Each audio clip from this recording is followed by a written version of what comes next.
Hi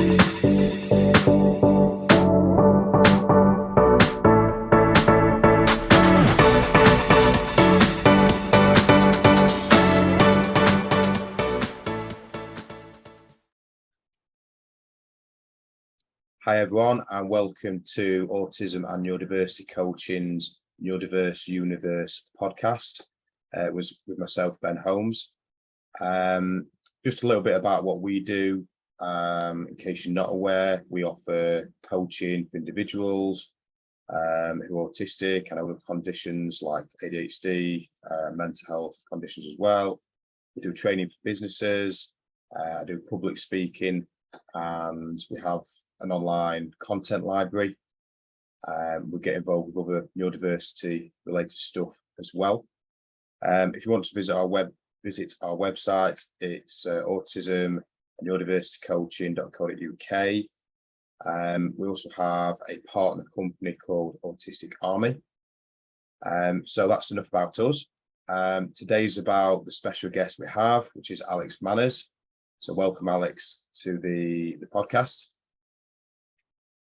So Alex is a TV personality, neurodiversity speaker, and he's done a lot of other things as well, which we'll get into during the podcast. So it's great to have you here, Alex. So we'll just start off with just a few questions I normally ask people, and then we'll sort of see how it goes throughout the podcast. I will say there's a lot I want to talk about with football. So because that's one of my interests, so we'll definitely come on to that in a bit. So first question I normally ask is, when were you actually diagnosed? I think you say it's just Asperger's. So when was you diagnosed as having that?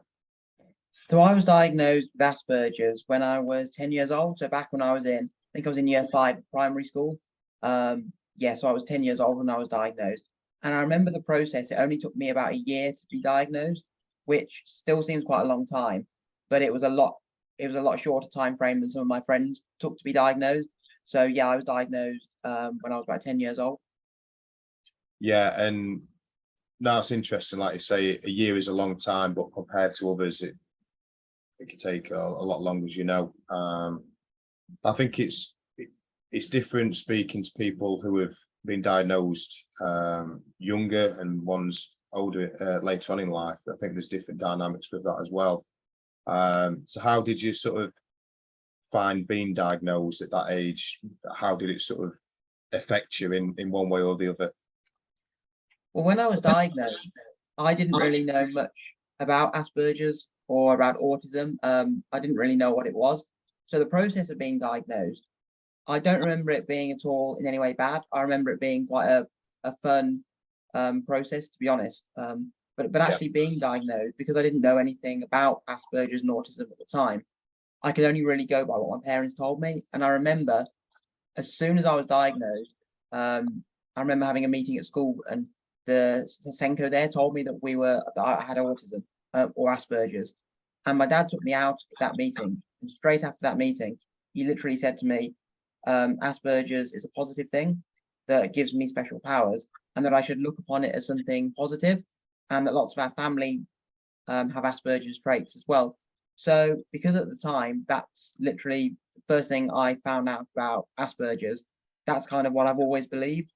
And I've always viewed it as something positive and something that I feel lucky to have been able to manage throughout my lifetime. No, that's really good that they told you that straight away. Because that must have as you've said, a massive positive impact on your life, having found that out. Because as you probably know, a lot of people get told the opposite, which is obviously not true. And therefore it could be a different sort of path for them. So that's really good. It's really good. And yeah, I agree. I do see it as having lots of special talents in one way or another. Obviously everyone's different, they have different sort of talents, but yeah, no, I'm fully on board with that. Yeah, it was I'm very lucky that I had parents that thought of Asperger's and looked at Asperger's in that way. There have been challenges, and there will continue to be challenges throughout my life because of the nature of it being a hidden disability. But those positive elements of my Asperger's are, I believe, who make me, they make me the person I am today. And those are the positive things that I like to call my Asperger's superpowers, are the things that I like to focus on every single day. Yeah, why not? Yeah, absolutely. I think, as you said, you've got some real strengths, so it makes sense to just focus on them and what you can do, and not so much what you struggle with. I think too many people sort of look at trying to get everyone to be able to do everything, and I think it doesn't work like that, does it? So no, it's good. So next question I was going to ask is, I've sort of merged two questions in one, really. One would be what did it mean to you, and how did it change your life? So I think we've sort of covered that one. The next one is actually, how did friends and family respond? Now, you've already said about your family being very supportive. So what was it like with your peers or friends or anything at school? I think with my friends at school, I kind of think they kind of just accepted it. I mean, I was bullied a little bit at primary school. I had a lot of people in my class telling tales on me. And also I felt that the teachers didn't really understand my Asperger's. So although, I was bullied a little bit, on the whole, a lot of my peers and my friends kind of just accepted it as being who I was. But I think it was the teachers. A lot of the teachers didn't really understand it, and in my opinion, didn't want to understand it. And they thought that putting things in place for me was unfair because other people wouldn't have those things in place for them. So they thought that it was unfair for me to have a different rule to everyone else.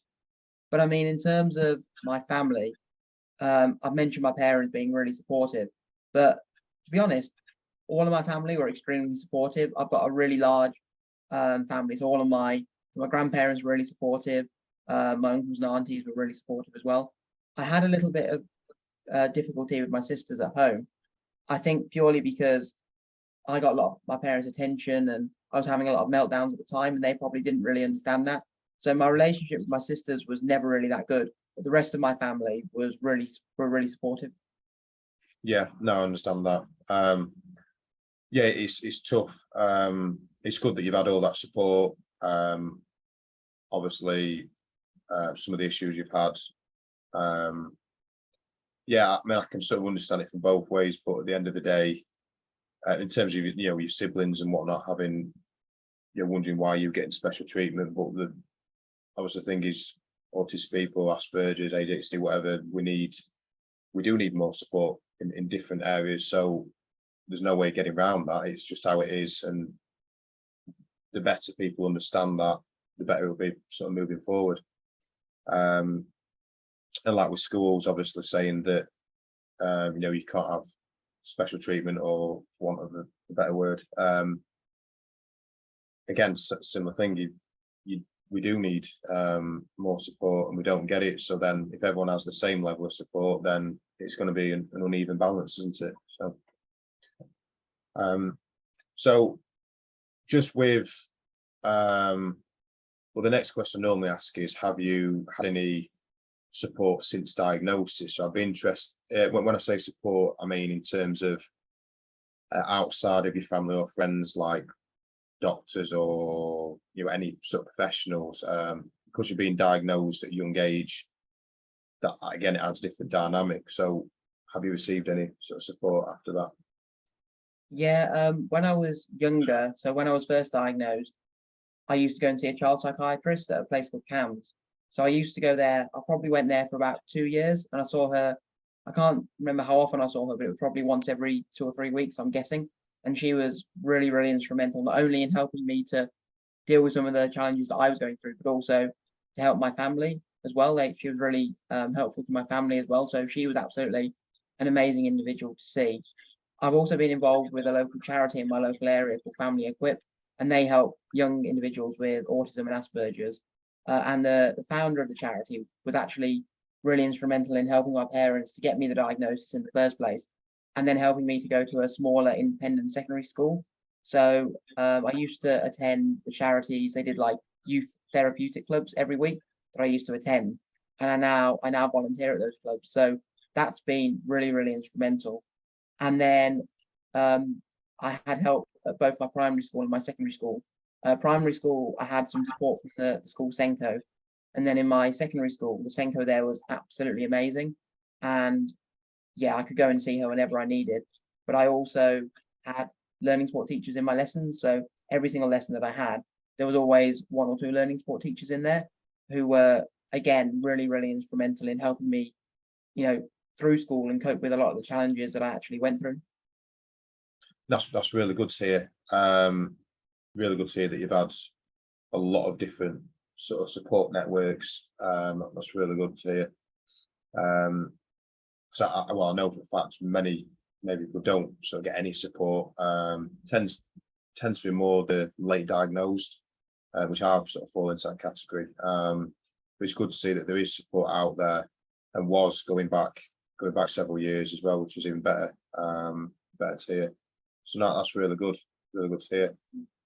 Yeah, it was brilliant, really, because I think there's a preconceived idea that you get support up until you're an adult, and then the support kind of stops. Yeah. Luckily for me, I did get a lot of support when I was sort of a child, teenager, and then but I was very lucky that when I left sixth form, the council gave me 3 days of travel training, trying to help me to become more independent on public transport. So I have received a little bit of help since leaving school. Not a lot, but I have received a little bit as well. That's really good as well. It's good to hear, because unless I speak to people who are going through it, you can only base it on sort of research and things you see on the internet and stuff. So no, it's good to know there are things out there and have been. So yeah. So in terms of other conditions, are there any other conditions or disorders, however you want to word it, that you have that you know of? The only other thing that I have that's sort of associated with my Asperger's is a thing that some people may not have heard of, but it's called palelia. So, or palalia, I think how you pronounce it. It's where you sometimes repeat sentences or words after you've said them. So it's like if I say something, I'll often whisper the first sort of 1 or 2 words of that sentence that I've said, and it doesn't really affect me. It's just something that I have, and it will never go away. Something I'll have for the rest of my life. But that's just something else that a lot of people with autism or Asperger's may have. Yeah.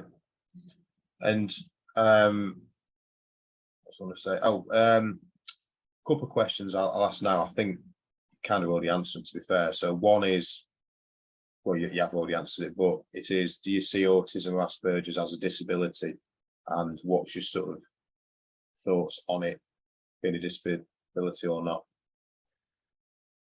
I've always looked upon my Asperger's as something positive, and something that, as I've mentioned, that I feel lucky to have been able to manage throughout my life, because there are loads of things that I can do that I find really easy. Like, I'm not nervous standing up and speaking and presenting talks in front of large audiences, which I know most people would find really daunting. So I like to call that one of my Asperger's superpowers. And one of my ambitions is to become a TV presenter, and I wouldn't have had half of the experiences that I've been fortunate enough to have if I didn't have Asperger's. I've written a book. I wouldn't have done that if I had Asperger's. I presented my own radio show. Again, I wouldn't have done that if I didn't have Asperger's. So I look upon it as something that has actually really, really helped me throughout my life, and helped me to sort of be on that path to achieving my goals and my dreams. It is classed as a hidden disability, as you've mentioned. And, at the end of the day, it's something that a lot of people do struggle with. And however many positives there are of Asperger's or being diagnosed with Asperger's, there are also some challenges along the way. Meltdowns, for instance, that's something that I used to have a lot of when I was younger, and also I have now. Very small incidences can get me really, really stressed. I struggle sometimes to understand what someone is asking me when they're asking me a question, or I find it hard to read body language. Sensory things like labels in the back of shirts, certain noises really, really affect me. So there are a lot of challenges that are associated with Asperger's. So I think being a hidden disability is the right term to use. But I think there are also many, many great positive elements of that diagnosis. And I think, those are the things that I like to promote, because I think those are the things that I always feel are a little bit overlooked sometimes. Yeah, no, I agree. I mean, I've sort of had this discussion with a lot of people, and I think, I mean, one thing I have to do is obviously respect everyone's opinion one way or the other, which I think is important, because I know some people don't think of it as disability, some do, and it's how they see it individually. I mean, me, I sort of similar to yourself, I look at the strengths side of it and think, well, you know, I can do things that most people can't, rather than the other way around of, you know, I can't do things that most people can. So yeah, I definitely on board with that. And obviously, like you've said, doing the radio show and all the other things you've done, without being neurodiverse, you probably wouldn't have done it, as you said. So yeah, I think it's neurodiversity is needed, in many forms, to drive humanity forward.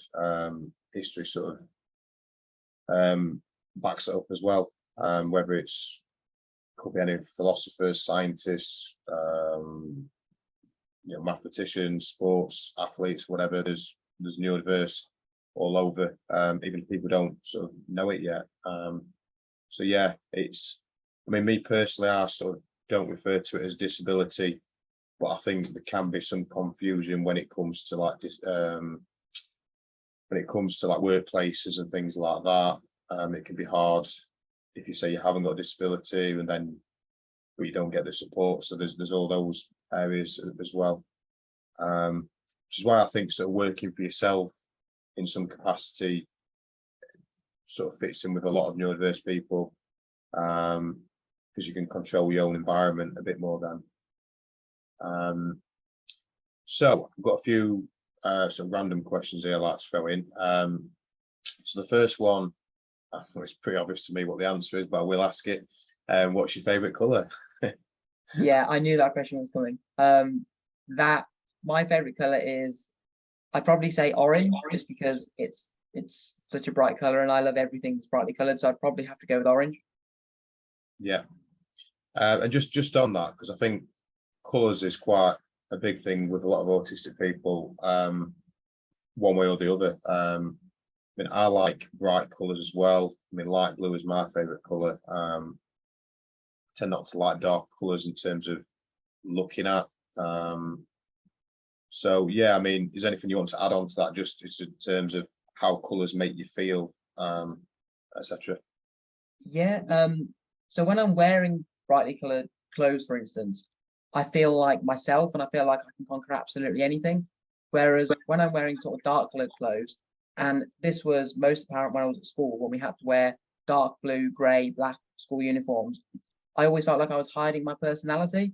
So going to school, I never felt like I was being myself. And I always felt a little bit sort of depressed going into school every day, purely because, you know, I was wearing colours that didn't express my personality. And, you know, that can be hard for people to understand sometimes. Actually, certain colours can cause your emotions to be so up or down. But it really does, you know, when I'm wearing brightly coloured clothes or looking at brightly coloured things, it makes me so much happier. So, you know, brightly coloured things and brightly coloured clothes, you know, affects my personality and means a lot to me. No, I fully understand that. I mean, ironically, I'm wearing black, but my favorite color is light blue, and I do like bright colors. Yeah, I mean, even like with foods with me, if there's certain colored sweets, I'll have the colors I like, even if there's not much difference in the taste, or it's just a aesthetically thing, I will have the colors I like. I understand what you're saying with how it makes you feel. I mean, just I'll come back to this later, but like with football shirts, it's the same sort of thing with me with that. So I'll bring that up in a bit. Was something else I want to say then, it's gone completely out of my head. No, I'll probably remember in a minute. So just in terms of special interests, what would you say are your special interests? I'd say my absolute biggest special interest would be definitely football. I think about it all of the time. I go to football matches every week. My room is filled with football shirts, football programs, everything like that. Another specialist interest of mine is actually children's television.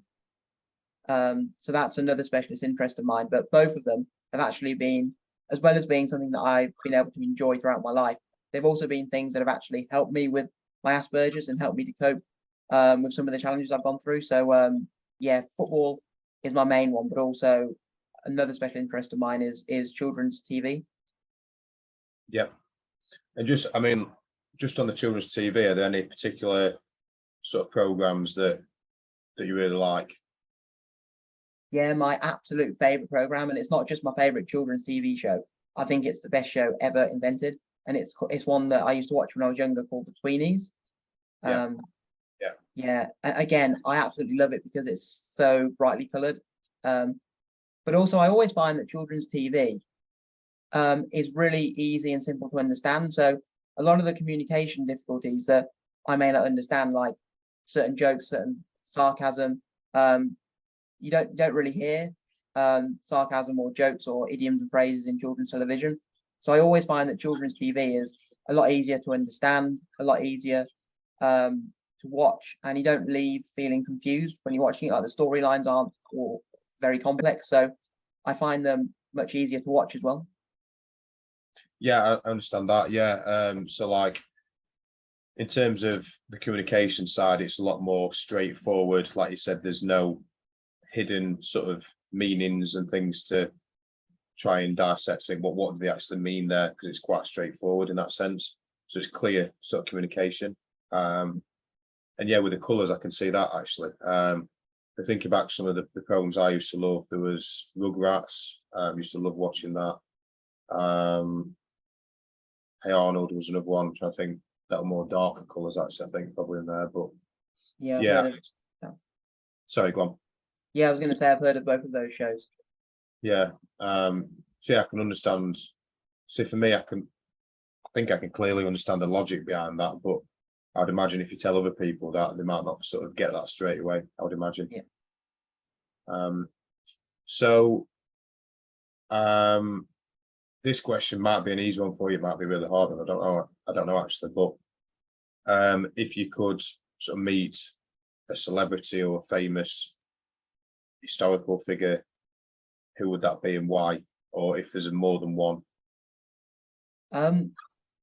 I've always, whenever people ask me this question, I always say like a really historical figure who's been prominent in inventing something, or like a really famous scientist like Einstein, because they're just such intelligent people. I'd love to know how they actually came up with the ideas they came up with, or actually invented the things they did. So someone like probably someone like Einstein or someone like that, I'd probably say, because I'm just fascinated by the things he came up with and how he came up with them. Yeah, no, it makes complete sense.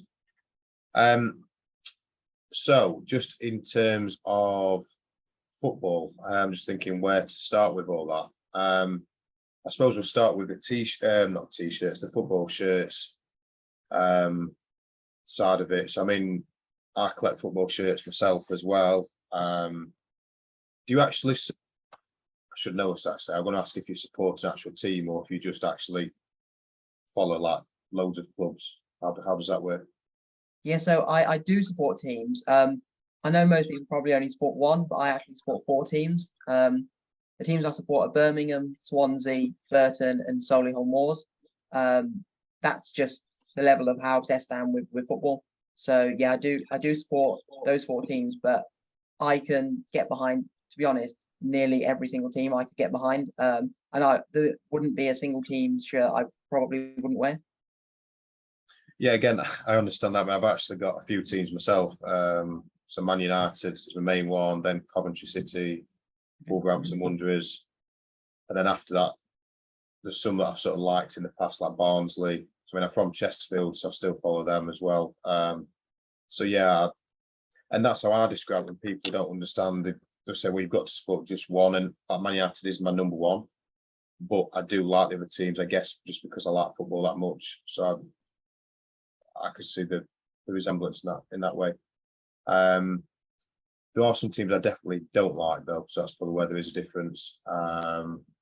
suppose Arsenal and West Brom are the two I don't like. But yeah, so with the football shirt, so is it just English clubs you like the shirts of, or different countries? Any shirt really. I mean, a lot of the shirts that I've got throughout the past have been bought for me for Christmas or birthday, or people have given me. I've been given a lot of shirts by my older cousins and people like that. But to be honest, I will wear any shirt of any team. So sometimes there's like random European clubs that I really want the shirt from. So yeah, it's any club from any country really. I would collect the shirts from, and I've probably got somewhere in the region of, I'm guessing, around 200 football shirts. Right, yeah, that was going to be the next question actually. Yeah, and what would you be able to say what your favorite shirt or shirts are, looking back? Yeah, I always say probably two of my favorite shirts. One is a pink Juventus away shirt with a black star across it, which was a few years ago now. Yeah. That's one of my favorites. And then, being a Birmingham fan, I've also got I think it's about 1995-96 third Birmingham shirt, which is blue and black stripes, but it's got my cousin's name on the back, which is another reason why I really like it, because he passed it down to me. So I'd probably say those are two of my favorite shirts that I've got. Yeah, that's good. And what's your favorite? So what was I going to say then? Do you have a favorite non-English team, or is it, or a favorite few teams, or is it just a very broad thing that there's like a dozen or more? I mean, I follow one or two clubs in Scotland, just on social media, but Rangers and Berwick Rangers. But I'd say, and then my favourite sort of non-English clubs or non-British clubs, the two I really like are SD Eibar from Spain, Yeah. and the Kaiser Chiefs from South Africa. Yeah. Because I've got some South African family, so that's why I like them as well. Right, cool. And just with all the teams you mentioned, there's not many what you'd call, apart from the Juventus one, not many big, what you call big teams. Is that just by chance, or is there some sort of thing in that as well? I mean, the teams that I follow have sort of got family ties. So Solihull is where I'm from. My granddad is from Swansea, so that's why I follow them. But really, I mean, a lot of the time, I just follow a team on social media or buy their shirts purely because I like the color of their shirts. Or one of the things for me is I'm fascinated by football stadiums. So Yeah. SD Eibar, they were redoing their whole ground, and I found out about this on social media and really started following them because of that. So a lot of the time it's for either because I really like the color of their kit, or I really like their stadium. So that's sort of the main reasons why I'd follow a club. But to be honest, I mean, I've always absolutely loved non-league football. In some respects, I like non-league football better than professional football. Yeah. Is that because it's more, what's the word, not approachable, but More I don't know, well, accessible. is there any particular reason for that, the non-league side of it? I think I'm just so obsessed with football, and there are so many non-league clubs. It's much easier to get a ticket, much easier to park, much easier to get there, and I guess I just love supporting little local clubs that don't really have a big fan base. I'm happy watching any kind of football, so it doesn't matter whether it's a Premier League match or a ninth tier match. I still really enjoy it. It's just the element of going to football that I get really excited about. So yeah, I just love the fact that and another thing is I love the fact that all the fans are local. They're really passionate about their club, and often sometimes it's you get really good atmospheres at non-league football as well. So Yeah, totally understand that. Yeah. And when you mention stadiums, is there any, other than what you've said, is there any other stadiums that you sort of really like or would like to go to? I think the stadium I'd most like to go to is the Eibar Stadium. I know they're in the second tier of Spanish football now. They were in the top tier, but I'd say I think two of my favorite stadiums would be the Torquay United ground or the Portsmouth ground, just because they're so historic and so unique. Yeah, Torquay was one of the teams I followed at one point, actually. But yeah, no, it sounds good. And just last bit on that, I guess, do you have any favourite players, or is it more the other things you mentioned? Do you sort of have any sort of favourite players? I mean, a lot of my favourite players are Swansea players. So I'd probably say my favourite ever player was a player that played for Swansea for quite a number of years, called Leon Britton. Yeah. I'd say he was my favourite player. But yeah, normally it's just the stadiums, the kits that I get really into. Yeah, that's good. So, I mean, is there anything you want to add with that? Just before I move on, is there anything you want to sort of add? I mean, yeah, I mean, I go to football matches every single week. So sometimes I go to 2 or 3 matches in one week. So yeah, football is a huge part of my life. And it's, you know, been something that's really helped me with some of the challenges that I faced as a result of having Asperger's. That's great. It's good that you've channeled it into a positive way. And I think have you been to all the stadiums now, or it's hard to say because obviously new teams will come up from the conference and what have you, but I think, have you been to currently all the Football League grounds? So in 2019, I completed. Oh, so hang on, you broke up a bit then. Just Sorry, carry on. can you hear me now? Oh yeah. Yeah, so in 2019, I completed my quest to watch a match at all 92 professional EFL Football League clubs. Yeah. I've still got about, I think, 3 to do, but yeah, I did complete them all as of 2019.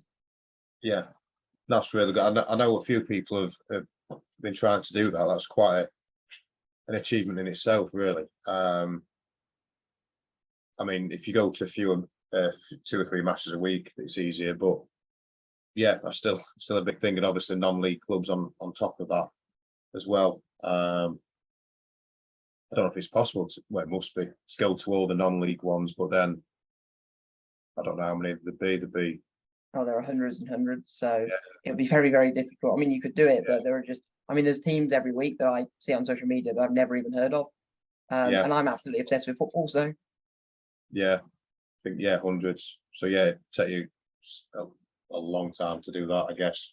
Probably doable, but then yeah, as you say, the new ones that get added, there's always going to be new ones as well. So just following on from that, in terms of what else you've done with football, but in terms of work wise and stuff. So you've done the BT Sport, it was a documentary or a filming, was it? I think.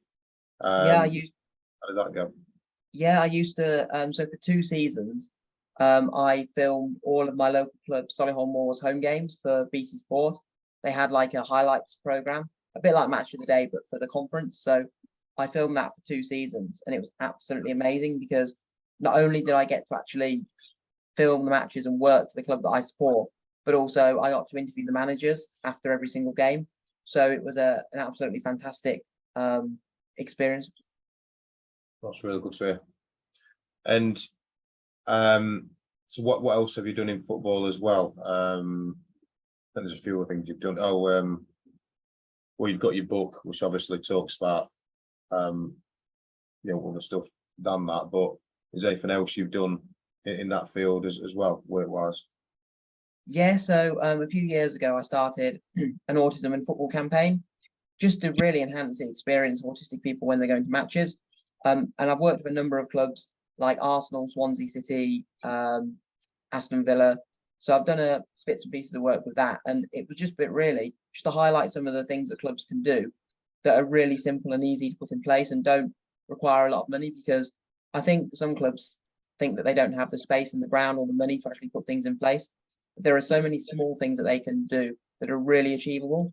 And that's what I try and, I guess, promote with that campaign, that there are small things that you can do that don't cost a lot, don't take a lot of effort to put in place, but really enhance the experience of people with autism at matches.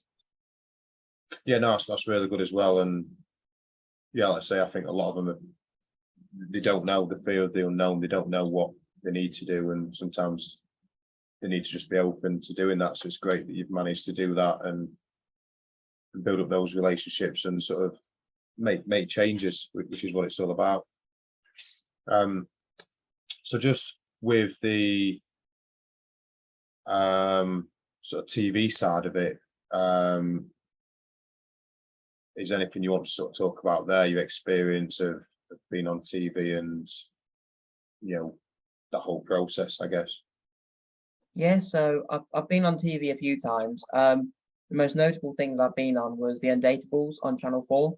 So I went on there on 2 different episodes, and it was an absolutely fantastic show to be a part of. I really, really enjoyed it. And I didn't actually apply to go on the show. One of the producers actually found an article I'd written. Right. And then they got in touch with me and said, look, we've seen this article, you're really inspirational. Would you like to come on the show? But it was such a fantastic show to be a part of. And I really, really enjoyed it. Another show that I went on a few years before, I was on an episode of the Antiques Roadshow, Right. which again was another really enjoyable experience. But that was just like sort of 20 minutes worth of filming, whereas the episodes of the Undateables took a lot longer to film.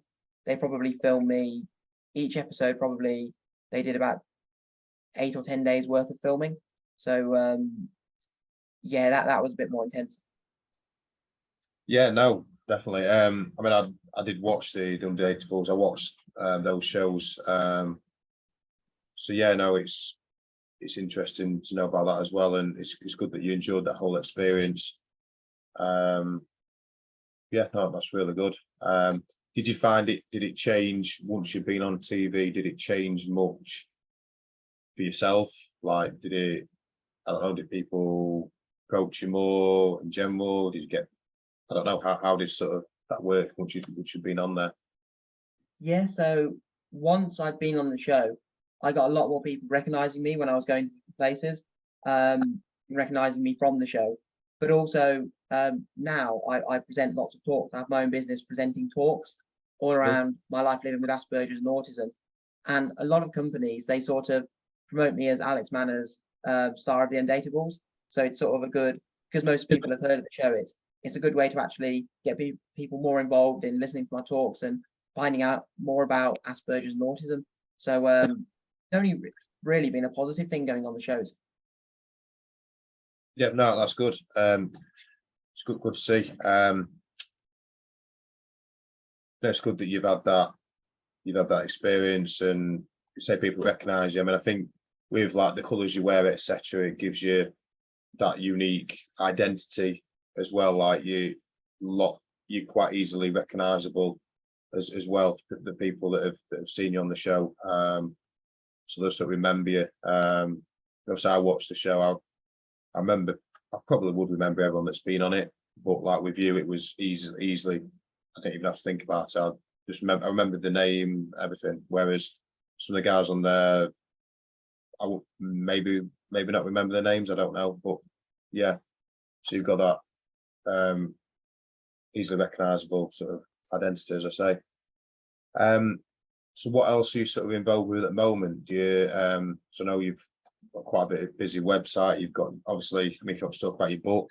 How did all that happen? And again, what was the experience of doing the book and articles and stuff related to that?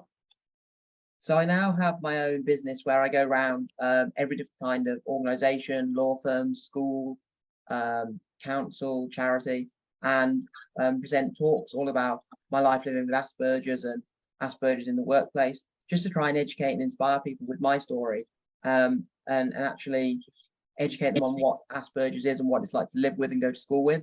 So I've been doing that for a few years now, and I absolutely love doing it. Being able to stand up in front of people, again, is one of my Asperger's superpowers, something that I really enjoy doing. And being able to have that superpower and use that superpower to help others is such an amazing feeling. I've also written a book, as you mentioned, called That's Not Right, My Life Living with Asperger's. I guess I always wanted to write a book, or I had wanted to write a book for a few years before I wrote it. So the book was published in 2019 and I self-published it. And again, it was really just to give a more in-depth insight about what it's like to live with Asperger's and to go to school with Asperger's. And I wanted the book to be able to be read by people not just in the UK but all over the world.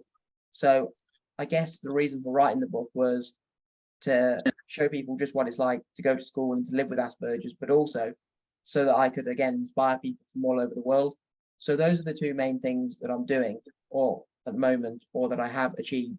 I was a radio presenter for 2 years on a local radio station, so I don't do that anymore. But I had my own children's radio show that I presented, and I also occasionally do. I'm involved with another organization, and I go around helping them to train the police on how to interview neurodiverse individuals. So that's something I really enjoy as well. Now, again, there's really good, and there's a lot you've got going on. I mean, the radio. I was trying to think in order here. So the book, obviously the book. It's great to you've done that self-publishing as well. And obviously the talks you do help. The book and the talks helping others out, explaining your experience and how you can use it to your advantage. It is a really good thing to do. Obviously, all the training you've done for police and other places. Trying to think what the other thing you mentioned there is book, radio show. Oh yeah, just the radio show. How did you find that process as well? Like, obviously talked about the book and the TV. Was radio just another sort of thing to do, another string to your bow as such, or did that have a separate process behind it as well? Well, I've always, ever since I left sort of sixth form, I've wanted to become a TV presenter, and I've loved just presenting in general. And obviously, I love children's television. So I remember being interviewed on the local radio station, about my Asperger's, and I mentioned that I wanted to be a children's TV presenter. And the presenter at the time said, "Oh, we don't have a children's radio show. Would you like to do one?" So I did that for 2 years, and it was just something I really, really enjoyed. I was able to sort of dive into my passions, which were children's TV and my love of presenting. And again, it was something that gave me a lot more experience of presenting. So when I do finally, maybe in the future, hopefully get my own show, or now when I'm presenting talks about my autism, I just have much, much more experience of doing that. So yeah, it was something that I really enjoyed doing, but it was kind of something that I knew would really, really help me with my career going forward. Oh, sounds really good. I mean, one of the things I was going to ask is what are your goals moving forward? So obviously you've answered a lot of that there. So you obviously show that you can do a lot as well. I mean, whether you're autistic, Asperger's, or you're neurotypical, anyone, I won't say anyone can do anything, but people can do a lot more than what they think they can. And I think when it comes to neurodiversity, a lot of us, not all of us, but a lot of us have these special talents or traits, and it's about using it in the right way. And you've shown that you can do an awful lot, showing the creative side of it, like you've said, doing talks. You don't get anxious doing talks in front of loads of people. Many people can't do that, or don't think they can do that, one or the other. Yeah, no, it's really great to see. It's great to see neurodiverse people actually thriving, and I see there will be more of us doing this in the future as there's more acceptance and knowledge on the subject. I think it'll only increase people like yourself doing these things. So do you have any other goals goals or things you want to achieve outside of what you've already said? Is there anything else you're sort of really wanting to do as well, or get involved with? Yeah, I mean, as I say, my main goal is to become a TV presenter, have my own TV show. I'm also in the process of writing another book all about my journey of doing all the 92 football stadiums and how that's helped me with my autism. So that's another goal for me, to try and get that finished. I'm writing it with my uncle, who I went to all the grounds with. So we've got that goal to try and get that book finished. But I'd also, another goal of mine is to do I've done a few online talks for other countries around the world, but another goal of mine is to actually start presenting live talks, not just in the UK, but in other countries. So that's would be another goal of mine as well.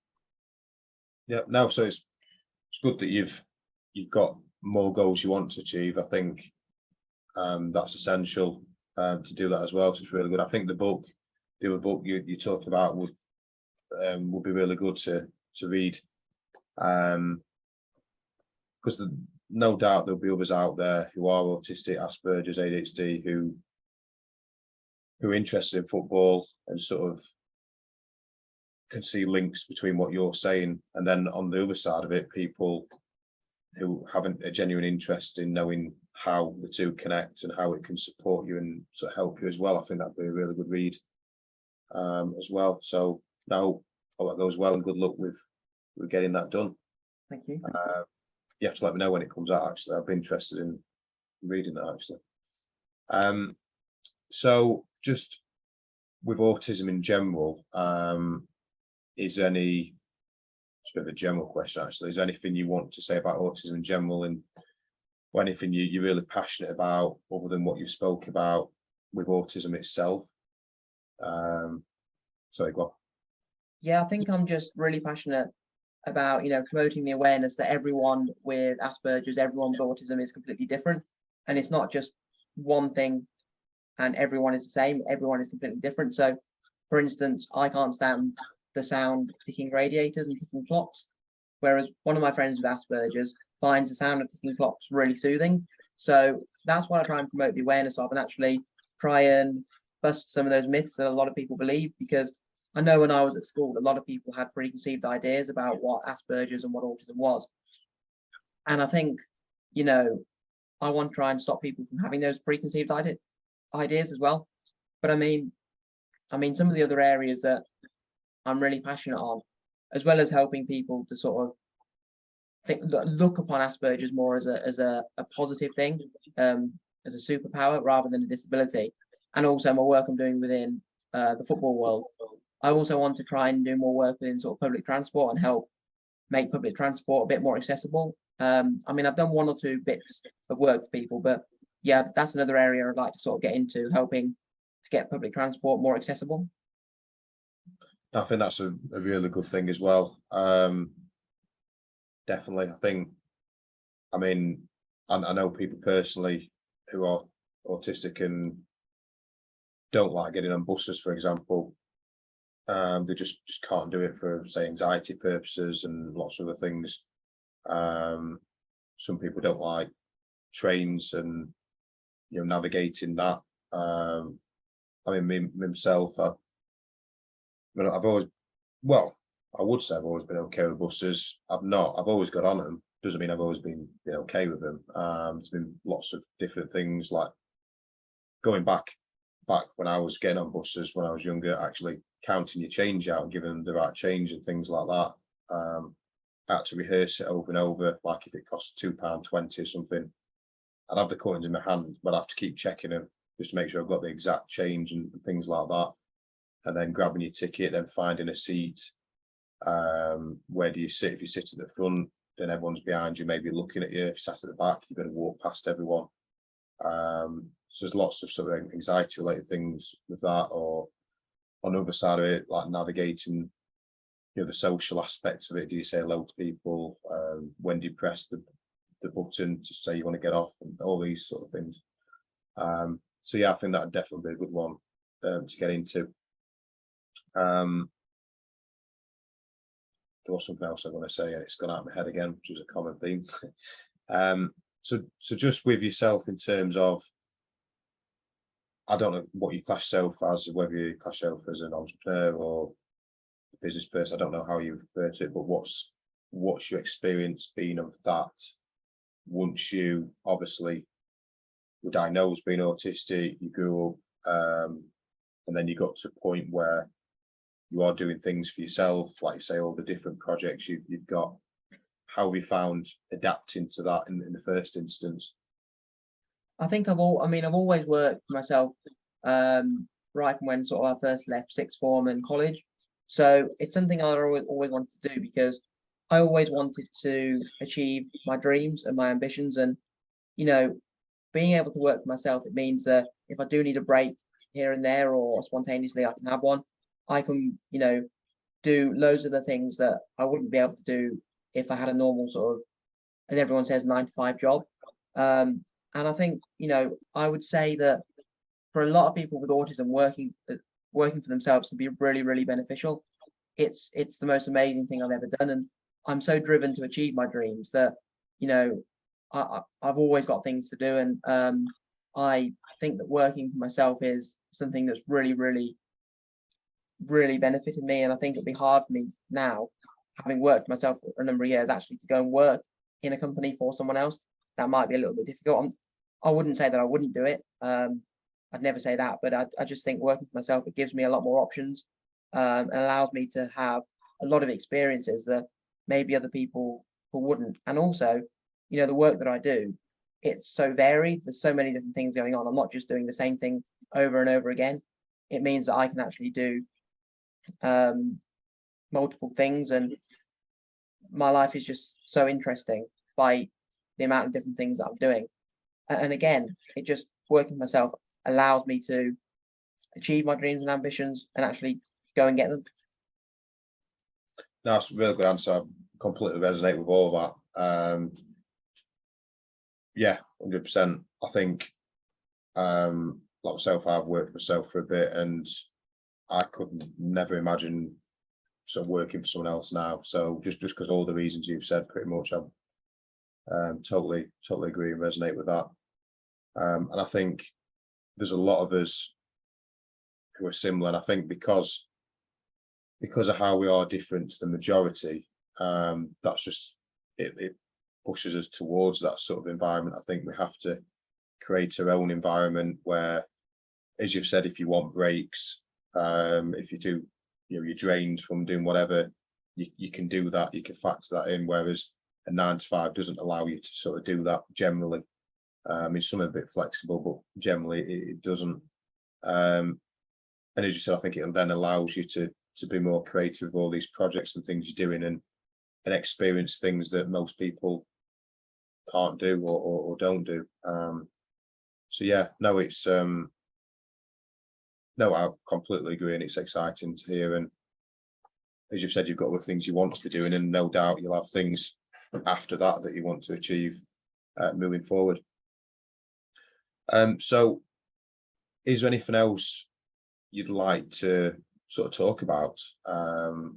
Is there anything else, whether it's autism, football, or anything, before we start sort of wrapping it up in a bit?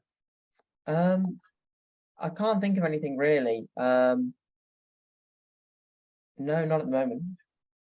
Okay, so it's a bit of a vague question, that one, isn't it? It's what do you want to talk about? Well, I don't know, football maybe. I mean, I could speak about autism for hours and hours. So there's probably loads of things I can think of, but you don't always have the time to speak for hours and hours on one topic. Exactly. Totally understand that. Well, it's been great having you on the podcast. Like I said, I'd love to see how you continue to progress on top of what you've already done so far, which is great. Thanks everyone for listening. Thanks for being on the podcast, Alex. Really appreciate it. And we'll end it there for today. So thanks everyone.